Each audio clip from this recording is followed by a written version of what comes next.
Olá, tudo bem? Seja muito bem-vindo a mais um episódio falando sobre mercado imobiliário. Só que hoje, você corretor de imóvel, fica ligado que a edição é especial. Trouxe um cara aqui, meu professor de finanças e investimento. O cara me ensinou muita coisa sobre bolsa de valores. O cara manja muito sobre investimento, macroeconomia, fala bastante sobre rentabilidade e eu trouxe ele aqui para dar uma aula exclusivamente particular aqui para todos nós, né? Heber, seja muito bem-vindo. Heber, consultor financeiro de investimento pela Ambina, um especialista, um cara de mercado, um cara de renome. Seja bem-vindo, Heber. Se apresente aí para a galera. É uma satisfação e agradecimento, né, por fazer parte desse momento aqui. Acho interessante sempre trazer mais conhecimento e trazer entendimento para as pessoas sobre esse mercado financeiro. Eu já venho fazendo isso já há muitos anos e você foi uma dessas pessoas, né, que participou ali de um treinamento, capacitação de mercado financeiro. E é um agradecimento mesmo, uma honra estar aqui participando com vocês. Maravilha, maravilha. Eu acho que, cara, o mercado imobiliário, ele é um mercado que ele precisa muito dessa visão de investimento e rentabilidade, né? Porque eu vejo por mim, muita coisa que eu aprendi, não só contigo, mas também com o Márcio, né? Que bem provável também vocês vão ter a oportunidade de conhecer ele. Uma pessoa assim, fora da realidade, né? Tem um mindset muito avançado para esse mercado de investimento. E o interessante é que o Brasil hoje é um mercado que ele não foca muito, né, na questão do mercado financeiro. E o mercado financeiro ele agrega muito valor na questão de conhecimento, desenvolvimento pessoal, para tudo na vida. E hoje a gente vai falar um pouco sobre disso. Sobre disso não, né? A gente vai falar um pouco sobre isso e o Heber vai entregar aí um pouco das estratégias macroeconômicas. Quer ver um detalhe importante que eu acho legal que a gente fazer uma ressalva? Diga lá. Que esse ano completa 17 milhões de investidores no Brasil. A gente tem um número de mais de 200 milhões de pessoas. Então nós temos 17 milhões. Então o mercado ainda está encaminhando para um crescimento. Eu estou falando 17 entre renda fixa e renda variável. Né? Então ainda é muito pouco em relação aos outros mercados. Por exemplo, o americano é 70% da população. A renda variável dá um pouquinho de medo ainda, né? Ainda precisa desmistificar muita coisa. Legal, legal. Heber, vamos falar um pouco de indicadores econômicos. O que você tem a nos dizer dentro desse cenário macroeconômico aí? Legal. Quando a gente fala sobre indicadores econômicos, a gente parte de um princípio de que nós somos, apesar das pessoas não conhecerem muito, mas o Brasil é regido por esses indicadores. Um deles é a Selic. Acho que tem se falado muito, né, nessa taxa Selic, né, sobre os juros estarem caros, os juros estarem baratos.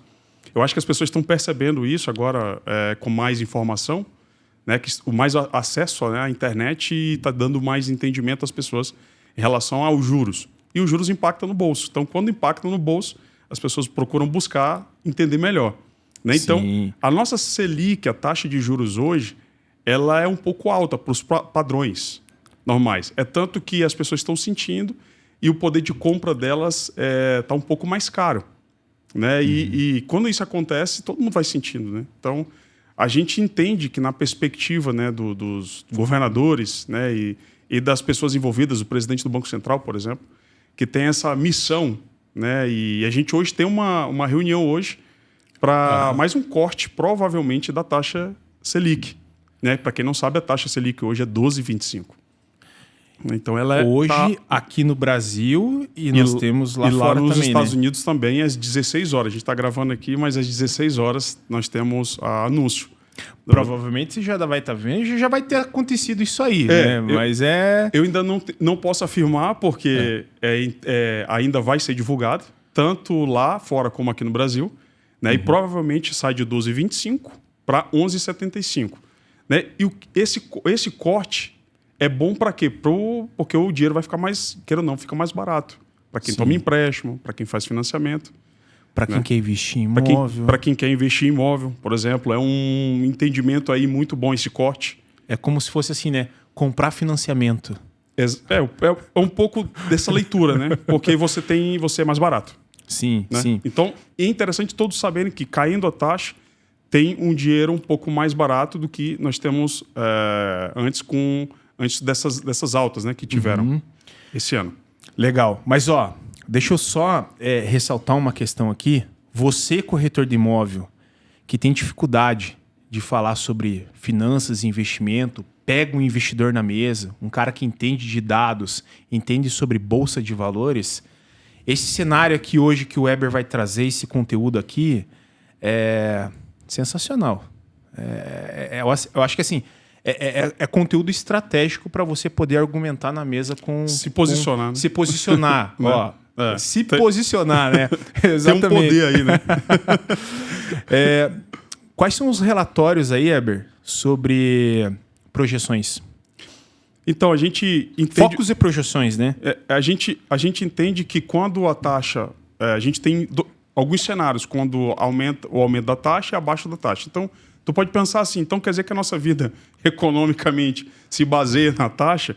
Praticamente, a gente pode dizer que é isso. Não é totalmente, porque tem outros fatores e muitas outras variáveis. Mas a taxa alta é um cenário e a taxa baixa é outro cenário. E a taxa alta, o que é que está acontecendo? A gente chegou numa taxa de 13, né? E agora estamos indo provavelmente para o final do dia a gente vai saber, a 11,75. Então, com esses cortes de taxa, a gente tem um cenário. Esse cenário cria muitas expectativas. Né? Primeiro que a gente falou sobre os juros mais baratos, para quem toma empréstimo, para quem financia, seja um imóvel, seja um carro mesmo, vai ter taxas mais atrativas, porque os juros está tendo corte. Tá? Mas para quem está investindo diretamente em ativo, ali, papel, vai em renda fixa, vai ter um pouco de queda. Então, vou te dar um exemplo, para quem investiu em CDB, certo. O próprio CDB, né, que é um pouco mais conhecido depois da poupança. Ainda tem muita gente que ainda tem a sua guarda do seu patrimônio ainda na poupança, né, do seu capital. Certo. Mas vou para o CDB, que muita gente já tem essa prática. Os bancos estão fazendo uma divulgação muito forte do CDB. Que os CDBs são emitidos pelos bancos. Então, os bancos vão vender isso. Então, com os juros caindo, e esses CDBs são remunerados ou pagos pelos juros, então, se os juros caem, esses CDB vão ter uma remuneração menor. Então, de um lado, a gente pode comprar, por exemplo, um financiamento, né, um empréstimo, de repente, para um negócio, para um empreendimento, para casa. Né? Muita gente ainda não tem a primeira casa da vida ainda, né? Aluguel. Ainda paga aluguel, né? Tem muita gente ainda que não tem a casa própria, a primeira casa, né, comprada. Porque eu vejo que tem muita gente que fala, tá? Estou falando algo que muitos especialistas dizem, que depois da primeira compra da primeira casa, aí vem os investimentos. Sim. Né? Geralmente tu compra a tua casa própria, né? Fica feliz com a tua família, com a sua vida, e aí depois você fala, agora que eu tenho a minha casa, eu vou começar a fazer meus investimentos. Ou quem sabe comprar uma outra para alugar ou vender. Sim. Né? Então, a perspectiva que eu te falo, olhando por esse lado, assim, não tão difícil de entender, pelos juros.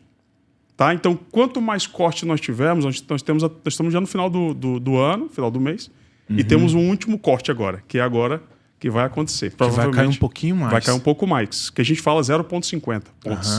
Né? Sai de 12,25 para 11,75. Então, assim, para mim se posicionar, eu tenho que estar atento à questão da taxa de juros. Da taxa de juros. Ele é como se fosse um indicador. Isso. Na verdade, ele é um indicador. Ele é um indicador, isso. Né? Ele é um termômetro. Sim. Né? Um termômetro, exatamente. Termômetro para você avaliar qual passo eu vou dar agora.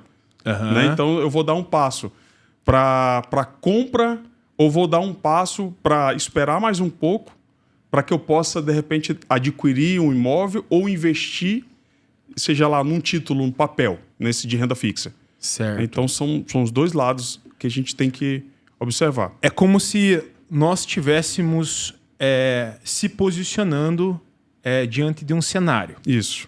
Então, vamos lá. Só para mim poder entender e ficar um pouco mais claro também para quem está nos assistindo. Eu tenho um indicador, que é a taxa Selic. Taxa Selic. Quando ela sobe, é o momento de eu investir, comprar juros. Isso, exato. Tu compra juros. Correto. Tu escolhe um papel que está atrelado aos juros, certo? Certo. É Aí, o momento de eu investir em ações. E, em partes, pode ser que sim, pode ser que não, porque tu diversifica os teus investimentos, né? Certo. Uma parte tu vai para renda fixa, outra parte vai para renda variável. E eu ia até falar um pouco sobre isso, porque cada um tem um estilo ou um perfil. Tá? Como tu falou sobre a bolsa, então nós temos que saber que nem todo mundo está adequado à renda variável, ao risco. Ao risco. Né? Porque tu sabe que já teve os teus investimentos, né, em ações também e na bolsa, e tu sabe que o risco, ele, às vezes, dependendo do nível, ele machuca um pouco. Ele dá um frio na barriga, Dá um né? frio na barriga. Então, é o que a gente sempre fala, né? Aquele friozinho, tem que ter estômago para isso, né? Fala nisso, como é que tá o Mário?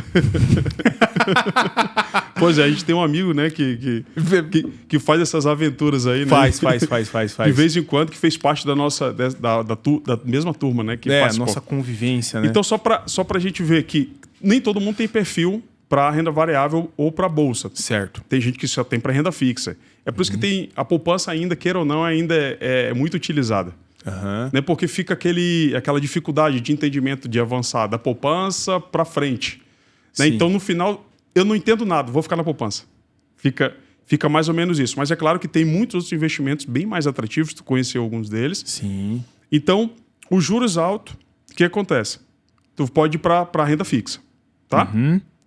Não tem necessidade de você se expor, pelo menos para quem está começando, na renda variável. Por quê? Porque a renda fixa já está pagando mais ou menos 12% ao mês. Então, dá mais ou menos 1%, 12% ao ano, por exemplo, 1% ao mês. Então tá bem. Tipo assim, tu precisa arriscar tanto. Sim. Tu já tem um valor que está sendo protegido. Por 12%. Ou 12%. E te rentabilizando, né? Certo. Assim, sem risco. Tô falando. Então, quando a taxa está tendo corte, como é o caso agora, a gente tenta se arriscar um pouco mais, para a gente buscar uma rentabilidade maior. O resumo não é só a rentabilidade em si. O resumo é o seguinte: é tu saber o que tu tá disposto. Né? É a tua disponibilidade que vai fazer você investir em renda fixa ou em renda variável. E a tua condição e o conhecimento sobre isso. É tanto que tu falou do profissional Ambima. O profissional Ambima, ele tem que ter essa capacidade de explicar muito bem isso, porque isso é uma regra que, na hora que a gente está falando sobre qualquer tipo de investimento, por exemplo, eu como gestor de produtos, ali dentro da minha certificação eu atendo o segmento varejo e atendo private. Então eu não posso chegar falando sobre qualquer tipo de produto sem antes saber qual é o teu perfil. Correto. E o que te encaixa. E além do perfil, tu conhecer o cenário. Então, no meu caso, eu sou investidor. Eu preciso de uma consultoria de finanças e investimento em geral. Você vai entender, primeiramente, qual é o meu perfil. Para daí você direcionar... Isso, fazer a adequação ali dentro do teu perfil e te apresentar os produtos. Legal. E quando eu te apresento os produtos, eu posso te apresentar o cenário também, porque fazem parte. Juros altos, eu tenho um tipo de produto. Juros baixos, eu tenho outro tipo de produto. Tá? Então, vê que, resumindo, você perde um pouco daquele medo ou a falta de entendimento, né? que as pessoas... Você tá vendo isso, Andres? Ainda bem, cara, que eu tô muito bem protegido. Tô bem protegido. É bom ter uma pessoa que possa... Total. Do mesmo lado também, do seu lado profissional também, né? Sim. Cara, é aquela coisa, né? Conhecimento, né? A gente nunca sabe de tudo. Então, quando a gente vai se posicionar em alguma coisa, você tem que contratar um especialista que entende, que vive aquilo. Eu sou um cara que eu vivo marketing, tráfego pago. Mas e aí? E na hora das finanças, dos investimentos? Eu tenho o meu profissional aqui, que é o meu professor, o Eber Medeiros. Tu quer ver, Juliano? Vai lá. Eu tenho um cliente que é médico. E a minha força do hábito, que tentar ensinar. É meu mesmo, sabe? Tentar ensinar. Ele falou, Eber, deixa eu te falar, eu não quero aprender. Eu quero só que os meus investimentos sejam bem investidos. Legal. bem trabalhados, ou seja, bem alocado. Fechou. Então, tipo, eu fico como médico e tu fica como meu consultor. Cuida do meu dinheiro e do tá dinheiro, tudo certo. né? Me dê ali, me fale um pouco ali do cenário ou das oportunidades e que eu vou fazer os investimentos e vou aplicar. Então, então eu falei, não, eu entendi, porque é força do hábito. Legal. Né? Tentar. Então, aí, tem que identificar o perfil, né? Para ver se você vai ser se o perfil ele é um perfil moderado, se é agressivo ou não. Então, o mercado é renda variável, já fala, né? Então, ele pode variar tanto positivo quanto negativo. Quando você traz para o variável, você tem que entender que tem essa flutuação. Sim. Né? Você tem a flutuação para cima e a flutuação para baixo. Quando tu vê o histórico da ação ou do ativo na renda variável, tu vai ver que teve um ano de alta e um ano de baixa. Pode ser anos consecutivos de alta e anos consecutivos de baixa. Né? Então, aí é que precisa ter estômago. Né? Então, por isso, Juliano, que tem muita gente que recorre ao baixo risco, né? Que é a renda fixa. A renda fixa, ele te dá um valor fixo e ele te cumpre com a garantia ou a promessa daquele valor fixo no final do prazo. Certo. Então, se você comprou um título que paga 10%, certo? Paga 10%. No final, ele vai te entregar 10%. Tá? Então, por isso que tem essa parte fixa.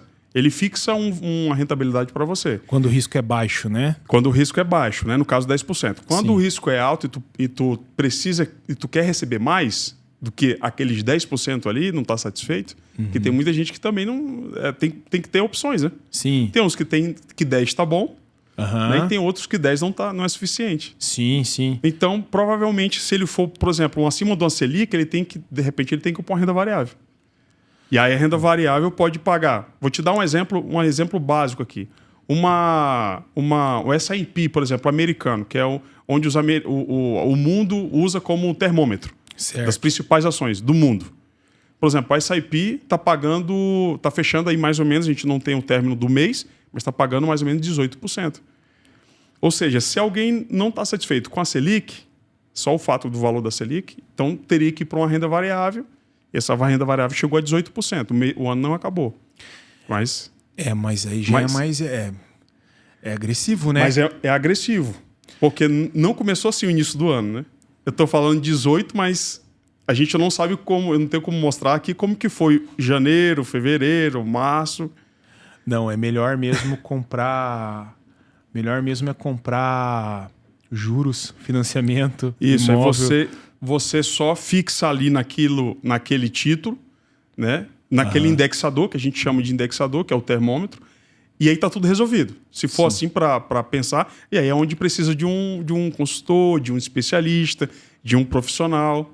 Porque não dá para saber tudo, né? Não dá para saber tudo, tem que estar por dentro do mercado, né? Toda hora aí. Eu tô confortável aqui. Né? Toda hora a bolsa cai, sobe, desce, e aí como é que tá o cenário lá fora? Porque o mercado lá reflete aqui também. Isso, reflete aqui. Então, o fato de... Foi bom tu falar isso. O fato de eles provavelmente, manter a taxa de juros americana lá entre 5,25 e 5,50 é o que está fazendo a nossa taxa cair. Porque dizendo que se a taxa subisse lá, poderia provavelmente não ter corte aqui. Por quê? Porque a gente teria que tentar acompanhar a taxa lá americana. Né? E foi assim no início do ano. No primeiro semestre foi assim. A gente subindo taxa para acompanhar a taxa americana. Posso falar uma coisa aqui? Agora a gente tocou no... Fugir um pouquinho do assunto aqui, a gente já volta. Só contar uma história aqui. A gente tocou no assunto, cenário lá fora que reflete aqui. E a principal verdade, para você aprender um pouco sobre o mercado, você tem que colocar dinheiro, né? E a gente aprendeu... Tu aprende na pele? No day trade. Sentindo o mercado. Sentindo o mercado mais rápido ali, né? O Weber começou a ensinar como funcionam os pares de moeda. Aí os alunos, não, mas como é que funcionam os índices? Aí veio um mais louco e falou, não, Nasdaq. Para quem não conhece, Nasdaq é o índice que compõe, se eu não me engano, são 50 setores de tecnologia, né? 100 setores de tecnologia. Isso, 100 6, setores de tecnologia. que são os futuros Isso. que falam. E é um mercado muito agressivo, é um índice americano. Violento. E violento. Mas tem uns piores, tem uns piores aí ainda. Tem, né? sim. E, cara, a gente perdeu dinheiro brincando aqui lá, hein? Mas, cara, o legal que foi uma experiência, porque você aprende, você vê o mercado, você vê o que é renda variável. É na prática. É na prática. É na prática. Porque o que a gente está falando aqui é tudo muito... Parece que fica no ar, né? É fictício. Exatamente. Mas é uma das regras que eu sempre peço. É aprender na prática. Exatamente. O que a gente fez lá. A gente fez. Né? A gente fez lá. Mas assim, Mas falando... é claro, não, o dinheiro você é que escolhe o valor que você vai investir, né? Não é como as pessoas falam por aí que você vai perder tudo. Não, você tem uma métrica para fazer esse tipo de investimento. Sim. O que o Julian está falando é que é sentido na pele. Sim, né? Sim. Mas assim, eu acho que no começo... E aí a gente não quer escutar, né? A gente não quer escutar. O professor... Não, calma, não é assim, cara. Você tem que analisar. Mas assim, o que eu aprendi com tudo isso? O melhor investimento... O melhor... Agora eu vou ganhar nota 10, tenho certeza que eu vou ganhar nota... É investimento a longo prazo. Sim. Eu falo a longo prazo porque a longo prazo tudo se constrói. Exatamente. Né? Você acompanha a flutuação do mercado passo a passo. E demorou para você colocar isso na minha cabeça, hein? Mas é mais difícil porque o público é mais imediatista, né? Não tem... Já viu falar? Acho que a geração agora está sendo muito geração delivery. Fast food, né? Então, se tu for ver, tudo muito rápido. Querem para hoje. Para né? hoje. Né? Para hoje. Então, o longo prazo descaracteriza ou quebra. Mas, a longo prazo, você consegue passar pelas aumentos e quedas da taxa, você consegue passar pelos aumentos e quedas da inflação. Então, você consegue absorver as crises, né? As supostas recessões, né? Econômicas, enfim... Então você tem o peso do momento vai reduzindo. Top, boa. Né? Então você usa o cenário a teu favor. Isso. Tu vai no longo prazo tu consegue ir entendendo o movimento, ir entendendo as projeções. Que ele vai indo devagar, né? Ele vai indo devagar, as perspectivas. Mas é claro, tem mercados para longo, tá? Isso que eu quero deixar. Tem mercados para longo e tem outros para médio. Para curto, médio. Sim. Tem uns para longo e que tu pode... E que tem que ser longo mesmo. Vou te dar um exemplo aqui de longo. A inflação, quando você investe em título atrelado à inflação, que tem um título do Tesouro, tá? Atrelado à inflação. Certo. Você não pode ter uma perspectiva de médio prazo. Tem que ter uma perspectiva de longo. Então, se a gente fosse desenhar assim, tem investimentos para curto, tem investimentos para médio e tem investimentos para longo. Né? E o que a gente tentou mostrar em alguma parte lá do treinamento que tu participou foi que no longo prazo, no final, tudo se resolve no longo prazo. Né? Porque tu viu que tem que ter estômago para o curto. Né? Dependendo do que tu está fazendo, né? O curto prazo pode dificultar um pouco o processo. E tu sabe que quando perde dinheiro, descaracteriza tudo. Quando de repente você não souber o que está fazendo e perde dinheiro, descaracteriza um pouco tudo, né? Nossa, cara, não quero, me dá até um frio na barriga de pensar aquele dia a bolsa estava derretendo. Pois é. Do nada, assim. E aí a gente entra para analisar isso, né, Juliano? No caso, tem profissionais para isso, né? Só que a longo prazo era um pullback, é o comportamento do mercado. E ali pra gente era algo tudo muito novo. Né? A gente não estava preparado para aquilo. Sim, estava no estágio ainda, né? E o Weber lá tranquilo. Não, mas, gente, tentando explicar. Só que naquele momento não ia fazer sentido. A gente estava desesperado com a perca, com o negócio caindo. Mas é bem isso que você falou mesmo. Sempre a longo prazo. Sempre a longo prazo. Tive clientes que já tiveram ali comigo e entraram vou te dar um exemplo, entraram na pandemia. Na pandemia. Então ele entrou na renda variável. Então ele entrou na pandemia, foi ali mais ou menos ali 20% a 30%. Nossa. Né? Então, mas quando a gente fala que... a gente está analisando tudo. Sim. Não vou dizer que está tudo sob controle. Né? que não tem como ter sob controle. Tá. Mas ele conseguiu ali perseverar ali, junto conosco, a nossa análise. Depois o mercado recuperou. Recupera, né? Ele sempre volta ao preço. Ele recuperou ali, devagar, o processo ele cai rápido. E a recuperação é lenta. É esse que é a dificuldade às vezes. Por isso que você tem que ter uma margem de investimento para você aguentar essa oscilação, né? essa variação do mercado. Então, por isso que você tem que se posicionar em termos de precificação, preço topo, preço fundo, preço médio, né? E levantar a tua operação para você aguentar e não sair positivo. Você não sair negativo. Sempre sair positivo. E isso que eu aprendi, Eber, essa parte de precificação, eu levo para minha gestão de operações na parte de preço, custo por lead. Tu fala na tua área profissional, né? Exatamente. Tudo é precificação. Tudo varia. Então, o preço médio do lead, eu calculo o preço médio do lead, cara. Sim, sim. O preço máximo que eu posso pagar, o mínimo e o médio. Então, para você ver que o mercado financeiro, ele traz conhecimento. Te ajudou, trouxe para tua vida. Exatamente. Mas, hein, voltando aqui ao assunto, eu quero abordar um assunto bem legal aqui contigo, falando agora de fundos imobiliários, empresas que pagam dividendos. Porque eu vejo muito assim hoje. O investidor ele chega na mesa para comprar um imóvel. Certo.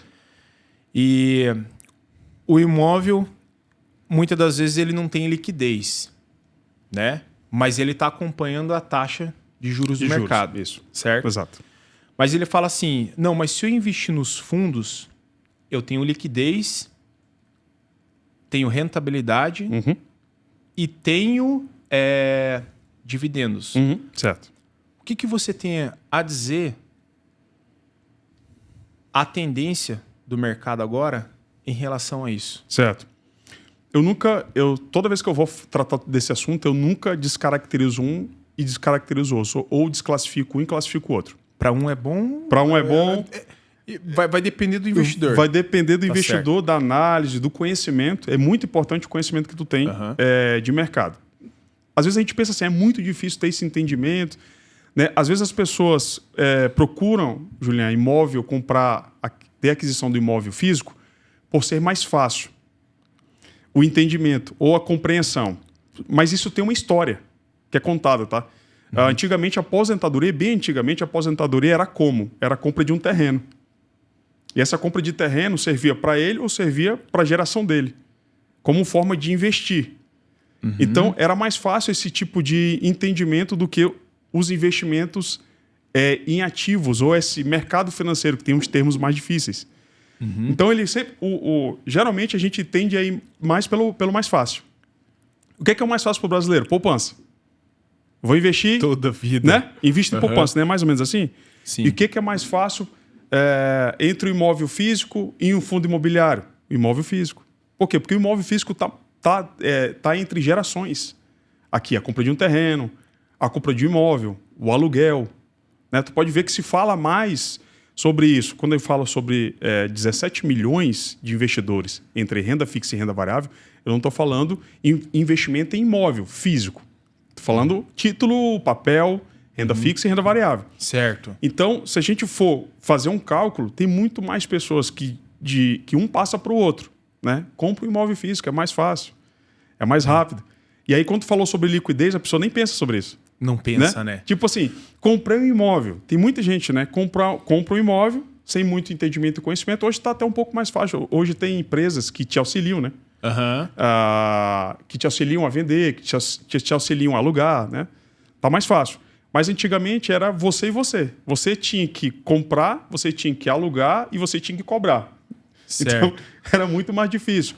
E ele não pensava na liquidez. Na hora que ia vender, às vezes era um Deus nos acuda, né? Sim. E tu pode ver que tem muita gente que às vezes quando ia vender, vendia no desespero, por alguma situação financeira até.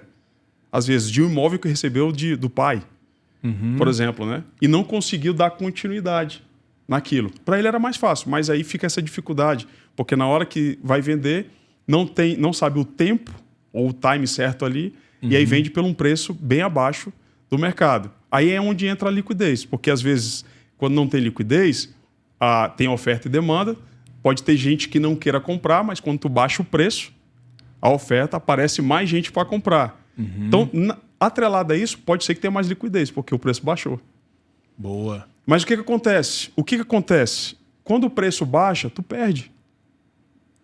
Porque digamos que o imóvel vale 250 mil. Não tem, a liquidez está baixa, certo? Certo. Nem todo mundo tem esse poder aquisitivo para comprar. Ainda mais se o juros estiver alto, como é que a pessoa vai comprar, vai financiar esse imóvel com juros altos, com a parcela alta? Então tu vê que um impacta no outro. Eu tenho um imóvel para vender, mas a taxa está alta.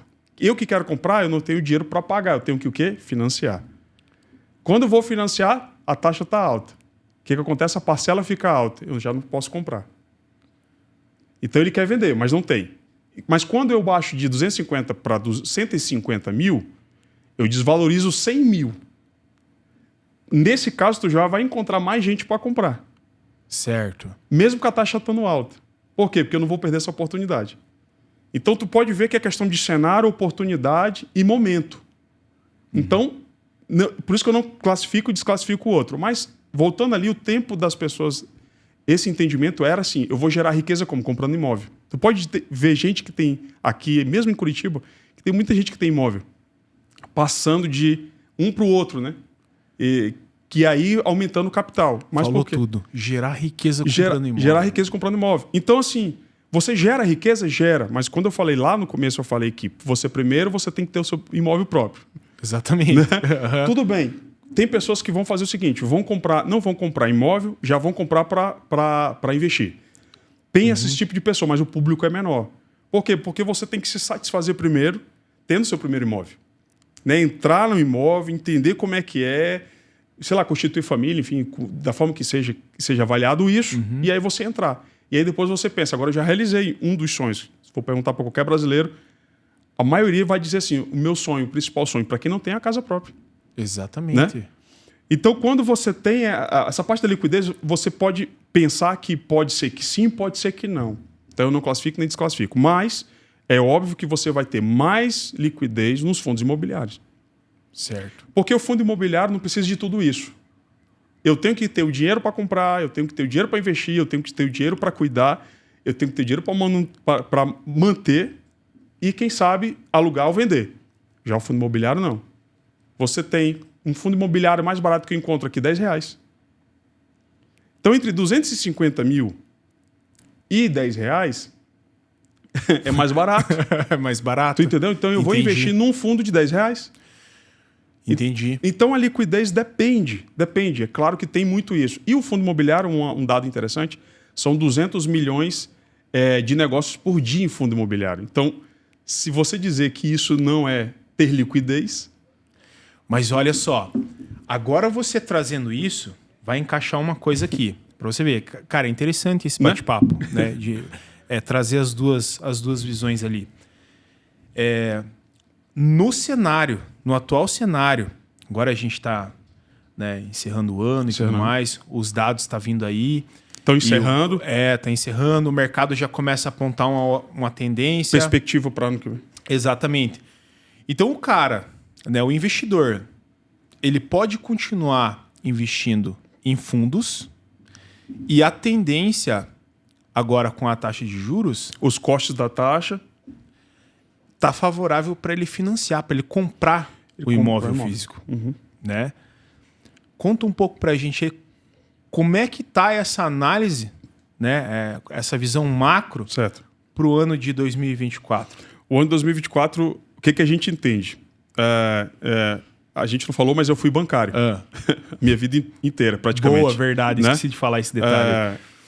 Foram quase 11 anos. O cara operava o dinheiro do banco, cara. Foram 11 anos. E eu passei por 3 bancos. Eu passei pelo Bradesco, HSBC e Itaú. E quando tu fala sobre isso, sobre financiamento, os bancos têm um valor para esse fim. Quando você tem alguns investimentos que são atrelados aos negócios imobiliários. Esses investimentos, assim, brevemente falando, para quem não conhece, tem 4 desses investimentos, vou falar assim mais rápido, é o LCI e o LCA, que são investimentos que o recurso dele é voltado para o imobiliário e voltado para o agronegócio. Então, se destina a esses dois setores. Então, os bancos, quando eles incentivam e você investe, ele capta esse dinheiro para esse mercado. Certo. Então, esse é um lado bom. Porque é um lado que vai injetar dinheiro na economia específica no setor. O LCI e o LCA. Então, você, investidor, vai lá, investe no LCI, o banco capta e joga para o setor. Certo? Esse é um jeito. Então, um lado é o lado do banco e o lado do investidor. O lado do banco é captar e o lado do investidor entre aspas, emprestar para receber os juros. Tá? Então, nós temos o LCI e o LCL. Nós temos o CRA e o CRI. Então, um é o CRI, que o final dele é imobiliário, e o outro é CRA, que o final dele é agronegócio. Isso é uma estratégia financeira que o banco usa. Isso, basicamente. Para o setor. Para o setor. Para o setor, tá? Então, por que eu estou falando isso? Porque é interessante as pessoas saberem que tem um incentivo para o setor. Então, eu como bancário, o que eu pensava? Eu tanto posso trabalhar na parte de financiamento, emprestar dinheiro para quem está tomando para comprar o imóvel. Olha, vai vendo a visão aí. Uma parte toma emprestado para comprar o imóvel. E a outra parte empresta, ou seja, tu deixa o teu dinheiro com o banco por um tempo, que é como se fosse um empréstimo. No caso, tu seria um credor. Para o banco te pagar juros. Aí o que o banco faz? Desse dinheiro que ele capta, ele empresta para quem está tomando financiamento. Certo? Certo. Então, para quem tem gente que está colocando dinheiro no banco e sendo pago por aquilo, e tem gente que está pegando esse dinheiro para financiar imóvel. E aí, é claro que o banco cobra os juros para te deixar o dinheiro aqui, e o outro, os juros te cobram os juros para tu pegar o dinheiro para comprar o imóvel. Tá? Então, são duas partes, mas tudo aquece o setor, tá? Todos eles aquecem o setor. Então, juros baixos, perspectiva de corte de juros, a gente chega no final do ano, a gente vai ver agora. 11,75, digamos que seja 11,75 finalizado pelo presidente do Banco Central ali. Provavelmente, a gente vai olhando um relatório chamado Relatório Focus, que é um relatório dado pelo Banco Central, ele já deu um relatório de perspectiva de taxa para ano que vem, 2024. E é de um dígito, ou seja, de 9%. Então, termina o ano a 11,75, não estou dizendo que muitas outras coisas podem acontecer, mas digamos que o ano que vem entre a 9%. Então, o financiamento vai estar mais barato, vai comprar mais imóveis. Do outro lado, o banco precisa captar. Certo. Para poder emprestar dinheiro para esse pessoal financiar o imóvel. Então, se você souber entender o cenário, tu pode trabalhar nos dois lados. Tu pode trabalhar no lado do financiamento para investir no imóvel. E dependendo do que tu vai fazer com aquele imóvel, seja alugar, vender, né? Ou rentabilizar sobre aquele imóvel físico. E do outro lado, tu pode também investir em papel ou título e ser remunerado por aquilo. Posso falar minha opinião como investidor? Como investidor. Eu deixo o meu dinheiro aplicado nos fundos, né? O Weber vai cuidar para mim lá. Sim. E eu tenho crédito, eu compro crédito, compro o imóvel com esse cenário macroeconômico que está extremamente favorável. Pego o imóvel, coloco para locações em plataformas aí de viagem por temporada. A própria plataforma locação vai se pagar o imóvel e ainda vou receber uma grana extra. Tu vai receber uma grana. E o mais legal, Juliano, se você souber fazer mais um pouquinho de cálculo, você sempre tenta extrair uma rentabilidade maior dos teus investimentos em papel para que tu possa também não ficar, entre aspas, sofrendo para pagar o teu financiamento. Né? Porque a gente não pode deixar de explicar que uma é dívida, queira ou não, a não ser que tu tenha dinheiro para comprar à vista. Certo. Né? Mas não precisa. Não precisa. Isso que eu ia falar, que tem umas modalidades hoje. Eu tô falando como bancário que eu fui até 2015 bancário, né? Eu tô falando do cenário. Isso. Mas vamos lá. Como bancário... Tá vendo? Ele me ensina. Pois é. Vai lá. Como bancário, a gente tinha essa ideia. Né? A gente tinha essa ideia. Mas hoje as modalidades mudaram, são diferentes. Sim. Então, você consegue ter os dois Mas no meu tempo, um pouco mais para trás, tu não conseguia ter os dois. Sim. Tu tinha dificuldade, porque o que estava te pagando de um lado não estava conseguindo ser suficiente para pagar o outro. Exatamente. Uhum. Então, pelas condições hoje apresentadas, que eu estou achando muito legal, e eu tenho ouvido muita gente falar, e especialistas também da área, né? Inclusive, tu já entrevistou pessoas, né? Sim, especificamente da área, da área. trazendo o mercado como um todo. E dentro da especialidade minha, que é fundos de investimento imobiliário. Uhum. Mas, então, tinha essa dificuldade. Né? Só para falar mais um pouco sobre os dividendos que tu perguntou, Tá. quem investe em fundo imobiliário ganha dividendos. Uhum. Né? E tem dividendos que pagam entre 12%. Tem mais os dividendos. Tem os dividendos. Estava esquecendo os dividendos. Isso que tu me perguntou. Então, eu contei uma historinha, mas Sim. tem os dividendos que podem pagar até 12%. Isso pode pagar 12% ao ano. Ou seja, tu tem 12% ao ano do dividendos, ou seja, que é a participação do lucro, e mais a valorização do teu investimento. Então, tu tem duas formas de ganhar. Uma pelo rendimento do dividendos, que é aquela participação no lucro, que ele vai te pagar, geralmente é mensal, tá? O pagamento do dividendo de fundo imobiliário geralmente é mensal. Aí a gente tem que ver que são muitos fundos imobiliários. Eu tenho um dos principais aqui, mas são muitos. Certo. E cada um em diversos setores, tá, Juliano? Só para o pessoal entender. Não, tranquilo. Os fundos imobiliários é hotel, é shopping, é lajes corporativas. Eu estou falando da parte física. Hospitais. Até hospitais. Você compra o fundo sabendo que aquele fundo está sendo alimentado pelos hospitais. Certo. Tá? E na outra parte, esses são os físicos, que tu é remunerado pelo aluguel, sabe? Eu comprei um hospital, construí um hospital ou um shopping, e desse shopping eu vou me rentabilizar transformando isso em título. Certo.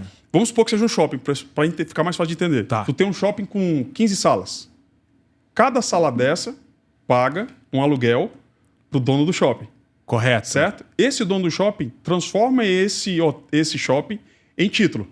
Certo. Certo? Abriu o capital na Ele bolsa. abriu o capital e transforma em título, certo? Certo. Parte desse título que ele recebe, o aluguel que ele recebe desse pessoal, fisicamente estou falando. Gente, olha que louco isso. Presta atenção. Pois é, fisicamente, o que ele recebe desse aluguel, ele te paga. Aham. Porque ele fez o que ele fez? Para ele ter recurso para comprar o shopping, ou para pagar o shopping, ele lista esse shopping e transforma em título. Para esse título que está sendo emitido na praça, tu compra esse título e tu pega esse dinheiro, ele usa esse dinheiro do título para pagar a manutenção, a dívida dele do shopping. E o restante que sobra é dividido entre... É dividido. O restante, assim, seria o rendimento do lucro, né? Como a mais, né? Sim, sim. Um a mais, um extra. Divide Ele entre os divide acionistas. no caso, a gente chama de cotistas. Tá? Certo. O nome é cotistas, no caso. Que é um tipo um condomínio de investidores. Certo. Geralmente os fundos são assim, tá? Para o pessoal entender, o fundo é o seguinte: é um condomínio de investidores e que eles vêm com o dinheiro e o dono desse condomínio, do fundo, ele transforma isso em investimento no mercado financeiro. E aí ele paga os cotistas. Então, só para aquela parte do físico. Então, o físico, eles fazem isso através do aluguel. Aí, no caso, quando você sai do físico, você tem o fundo tijolo, tá? São dois tipos de fundo. 3. Mas eu vou falar de 2. Dois fundos são... Um é tijolo, e o tijolo está investindo em shopping, em laje corporativa, em hotel e hospital. E o outro é papel. E o papel, o que é? O papel está atrelado à taxa de juros. Então, te beneficia como? Te rentabiliza como? Através do físico. Tá? E o outro te rentabiliza como? Através dos juros. Então, dependendo do cenário, então você vai para um, ou vai para o outro, ou vai para os dois. Por isso que eu falei, quando quem vai investir em imóvel físico, por exemplo, comprar um imóvel para vender. Ele mesmo vai lá, compra o imóvel e vende. Por exemplo, ele vai fazer isso. Esse é um tipo de investimento. O outro é tu comprar um fundo que investe em imóvel físico. Certo. Certo? No fundo através do fundo imobiliário. E o outro é através de um fundo imobiliário papel, que no caso não vem de aluguel. A rentabilidade não vem de aluguel. A rentabilidade vem da taxa de juros, daquilo que ele está atrelado. E o dividendos entra aí. Aí o dividendos, então, quando eu falei 2 ganhos, um é dividendos e o outro é a valorização do ativo, Porque tu sabe, comprei um fundo a 10 e o fundo tá a 11, Lucrei. tu lucrou, certo? Lucrei. Esse é um jeito de ganhar, certo? O outro é dividendos. Então tu ganha de um lado, tu ganha do outro. E o mais surpreendente é Eu que tenho uma rentabilidade, mas ela é menor ela é menor, mas tu tem a rentabilidade do ativo, né? do ativo, Do ativo, da a valor- longo prazo. Isso, a longo prazo, exato. Aham. Da valorização dele. Porque no fundo imobiliário, Juliano, é bom falar pro pessoal que o fundo imobiliário é médio e longo. Tá? Aham. Não é tão interessante curto, porque oscila muito a taxa de juros. Certo. Então tu deixa. Tu sai um pouco dessa. Olha que ponto importante, às vezes as pessoas deixam de prestar atenção, de né? ganhar, às vezes, Por taxa de juros. Pois é, porque entra e sai, né? Não é Aham. assim, né? Eu sei que a galera gosta de entrar e sair, porque a galera gosta de o seguinte: entrei com 1.000. Um exemplo, vou dar um exemplo. Entrei com 1.000 e saí com 2. A galera gosta disso, né? Aham. Ganhei 1.000, ganhei 100% ali. Mas a ideia, nem tudo serve essa ideia. Certo. Tu vai entrar e sair porque tem que saber o que tá o objetivo daquilo. Mas o recomendável é o que é? Você montar uma carteira de investimento, né? No caso, assim, a gente está falando de mercado como um todo. A gente está falando de visão ampla. É eu pegar um pouco o setor imobiliário, está favorável para o ano que vem. Ativos de reserva, as treasury, coloca um pouquinho lá. Eu adoro criptoativo, né? Coloca um pouquinho lá também. Então, assim, o mercado ele vai andar. Alguns ativos você vai ficar um pouco negativo, mas os outros que é correlativo, ele vai te deixar positivo. Isso é positivo. A diversificação entra aí, né? Isso. Então, essa foi a estratégia que você me passou, que você me ensinou, que hoje eu aplico na minha carteira. Isso. E sempre deu certo. Isso. E sempre visando a longo prazo. Visando a longo. E alguns ativos, eu não posso deixar de falar, porque tem alguns ativos que podem completar a tua carteira de curto. Mas que tem que saber usá-las. Porque assim, nem todo mundo sabe. Essas de curto prazo é um pouco mais difícil dentro da renda fixa. A renda fixa, ela tem, a gente chama de ativos pré-fixados. Elas trabalham com esse curto. Só que tu tem que saber entrar e saber sair. Essa leitura já é um pouco mais difícil. Confesso que já é um pouco mais difícil. Muita gente que vê as minhas carteiras, né, às vezes ali eu faço as postagens ali e veem as carteiras, acham que é simples, mas ali tem que ter um entendimento mais amplo, mais claro. Do que a gente está falando, não. A gente está falando praticamente que o nosso radar é a taxa, a inflação. Né? A gente tem ativos atrelados à taxa, tem ativos atrelados à inflação. E lembrando que quando você quer proteger o teu capital aqui no Brasil, não tem investimentos melhores que atrelados à inflação. Certo. Por quê? Quando você investe em títulos atrelados à inflação, esses títulos atrelados à inflação vão te pagar o valor da inflação. Ou seja, então ele não perde o poder de compra. Não sei se tem muita gente que sabe disso, mas quando tu investe na poupança e que a poupança rendeu 8% ao ano, ele pensa que vai ganhar os 8%. Eu não sei se... Acho que todo mundo faz esse cálculo, acho que é normal. Acho que investi normal. na poupança, pagou 8%. Só que ele esquece de lembrar que tem a inflação e tem o imposto de renda. Então os 8 podem cair para 2 ou até para negativo. A poupança já ficou negativa. Apesar de... eu digo negativo, eu digo não no valor. Eu digo no dinheiro. Na valorização do dinheiro. Na valorização do dinheiro. Porque a inflação é isso, né? A inflação é o preço generalizado dos itens, né? Dos produtos. Então, quando tu pensa que tu está comprando... Estava até falando sobre isso. Estava comprando um tomate. Né? Tem gente que não faz essa perspectiva, mas eu sou do mercado. Geralmente a gente vai olhar. O tomate era um preço há uns 3 meses atrás e o tomate já é outro preço depois de 3 meses. E aí, quando você vai ver que aquele teu dinheiro que comprava 5 tomates há 3 meses atrás, já está comprando 2 tomates há 3 meses com a frente. Começar a estocar tomate aí na geladeira. Porque tem alguns itens que pesam na inflação para balancear, né? Então, a gente entende que a gente precisa ter um pouco mais de esclarecimento sobre isso, porque tem inflação também. Então, quando tu protege o teu dinheiro, tu protege como? Investindo em títulos atrelados à inflação. Certo. Né? Então, você tem cenário para proteger o teu capital aqui no Brasil, investindo na inflação. Você tem cenários para ganhar um pouco mais, uma rentabilidade um pouco maior nos títulos, sabendo usá-los, pré-fixado. E você tem outros investimentos que, no caso, por exemplo, eu falei aqui do LCI e o LCA, que são investimentos do setor imobiliário. Eles são isentos de imposto de renda. Tá? Então, a poupança não é... o CDB, por exemplo, não é isento de imposto de renda. Tu vai pagar o imposto de renda dependendo do prazo.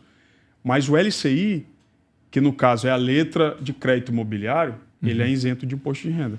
E o fundo imobiliário, ele é isento de imposto de renda. Maravilha. O fundo, ele é isento, ele tem isenção fiscal, né? E ainda tem os dividendos. Maravilha, Eber. Falando agora da perspectiva para 2024, essa visão panorama, né? O cenário americano, cenário brasileiro, o que você pode trazer para nós dentro da parte dos indicadores ali, o indicador IMOB, o IFIX, o que eles apontam para nós aí dentro desse cenário agora para esse ano de 2024? Tá. A gente, com a perspectiva que a gente teve histórico deles, né, esse ano o IFIX teve um percentual, ainda não terminou o ano, e o IMOB teve outro. Mas por que o IFIX teve um valor que eu vou falar aqui menor do que o IMOB? Só para que as pessoas possam entender esses dois indicadores, que é muito importante.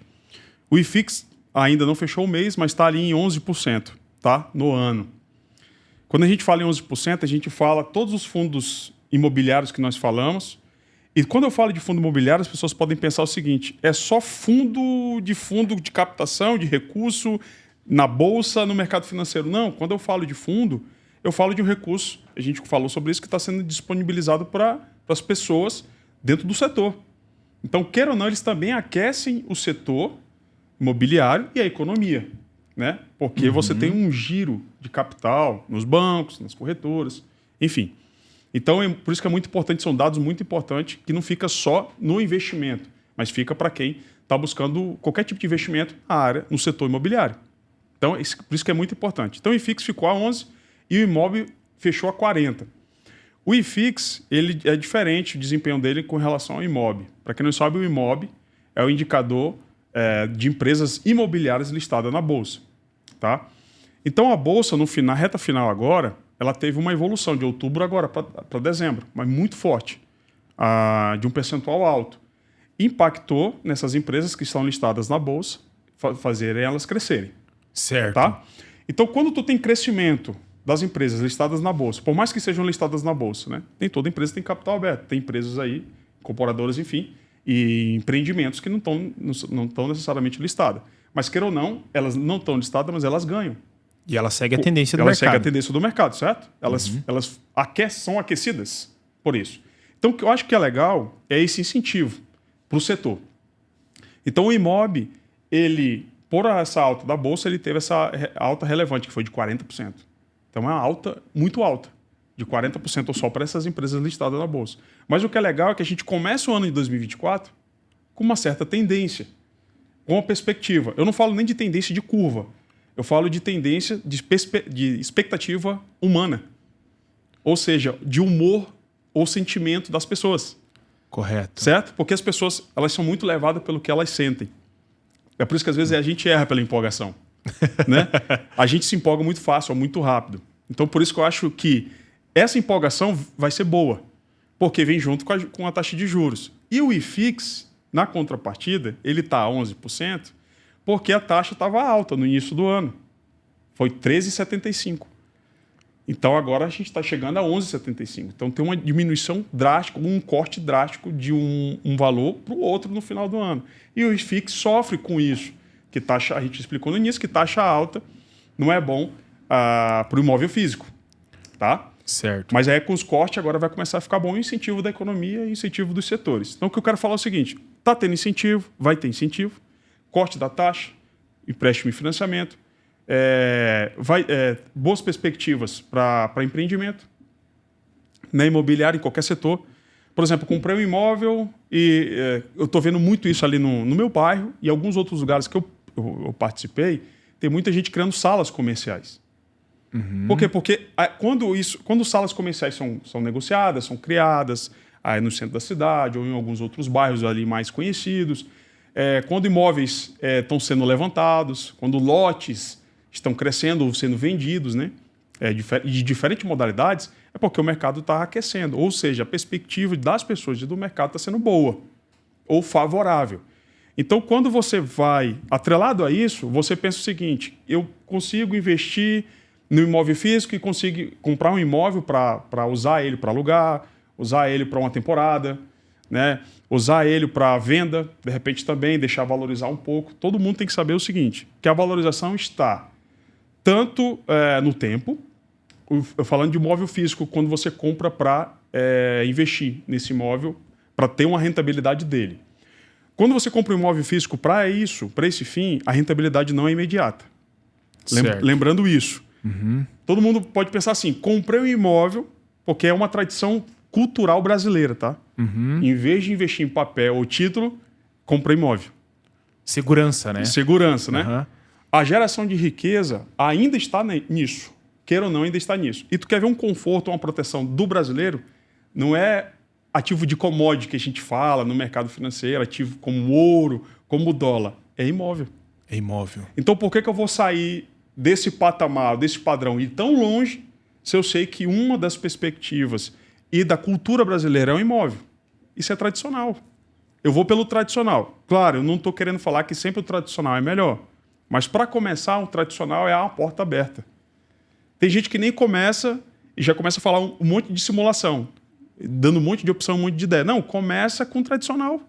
Uhum. E depois você vai avançando. É porque às vezes a gente dorme um pouco no ponto, né? Sim. A gente tem que se atualizar. Sim. Né? A gente tem que se atualizar, a gente tem que avançar, a gente tem que crescer e entender o que está acontecendo no mercado. E pelo fato de estar na cabeça das pessoas que eu tenho que comprar imóvel, essa questão de segurança e tudo mais, o cenário aponta positivo, favorável, e é um momento, né?